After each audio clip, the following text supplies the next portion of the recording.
সবচেয়ে বড় খবর, মন্ত্রিসভার বিরুদ্ধে তদন্ত করতে পারবে সিবিআই।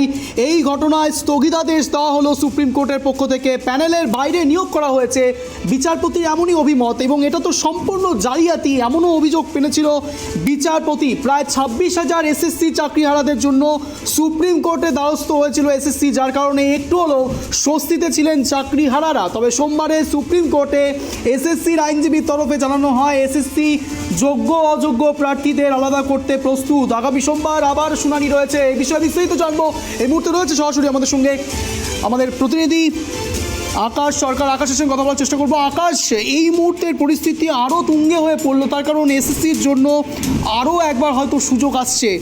সেই রায়ে স্থগিতাদেশ দেওয়া হয়েছে সুপ্রিম কোর্ট। কোন রায়? মন্ত্রিসভার বিরুদ্ধে তদন্ত করতে পারবে সিবিআই, এই রায়ে স্থগিতাদেশ সুপ্রিম কোর্টের পক্ষ থেকে। কি জানা যাচ্ছে আকাশ? দেখো অঞ্জন, আমি তোমাকে প্রথমে বলি, গত সোমবার এসএসসি মামলায় 2016 সালের নিয়োগ প্রক্রিয়ায় সম্পূর্ণ প্যানেল বাতিল করে দেয় কিন্তু হাইকোর্ট। সেই প্যানেলের বাতিল করা হয়, সেটা চ্যালেঞ্জ করে কিন্তু সুপ্রিম কোর্টে দ্বারস্থ হয় এসএসসি। কিন্তু তবে আজ সুপ্রিম কোর্টে দ্বারস্থ হওয়ার পর সুপ্রিম কোর্টে ওখানে যেটা জানানো হয় যে সুপ্রিম কোর্টের প্রধান বিচারপতি DYF চন্দ্রচূড় বলেন যে প্যানেলের বাইরে নিয়োগ করা হয়েছে, এটা সম্পূর্ণ জালিয়াতি। তার বদলে কিন্তু এসএসসির আইনজীবী বলে যে তারা সম্পূর্ণভাবে যোগ্য অযোগ্য প্রার্থী দুই তরফকে আলাদা করতে পারবে এবং তার জন্য তাদের সময় দেওয়া হোক। তো সেই সময় অনুযায়ী আগামী সোমবারের মধ্যে যোগ্য অযোগ্য প্রার্থীদের আলাদা করার সময় দিয়েছে।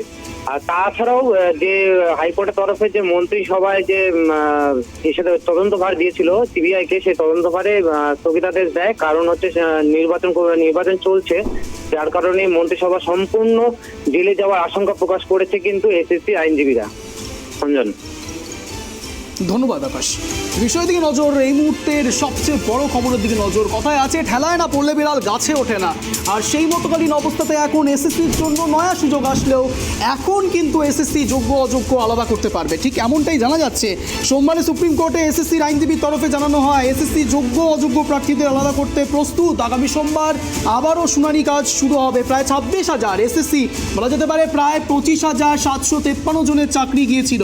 সেই প্রায় 26,000 এসএসসি চাকরিহারাদের জন্য সুপ্রিম কোর্টে দ্বারস্থ হয়েছিল এসএসসি, যার কারণে একটু হলেও স্বস্তিতে ছিলেন চাকরিহারারা। তবে সোমবারে সুপ্রিম কোর্টে এসএসসির আইনজীবীর তরফে জানানো হয় এসএসসি যোগ্য অযোগ্য প্রার্থী আলাদা করতে একেবারে প্রস্তুত। আগামী সোমবার আবার শুনানি রয়েছে। মন্ত্রিসভার বিরুদ্ধে তদন্ত করতে পারবে সিবিআই, এমনটাই জানানো যাচ্ছিল। কিন্তু এই মুহূর্তে সেই রায়ে স্থগিতাদেশ দিয়েছে সুপ্রিম কোর্ট। প্যানেলের বাইরে নিয়োগ করা হয়েছিল, চন্দ্রচূড় বলেছিলেন, বিচারপতি চন্দ্রচূড় এই কথাই বলেছিলেন, প্যানেলের বাইরে নিয়োগ করা হয়েছে, এটা সম্পূর্ণ জালিয়াতি। কিন্তু এই অবস্থায় এখন নতুন করে এসএসসি যোগ্য অযোগ্য প্রার্থীদের আলাদা করতে প্রস্তুত রয়েছে।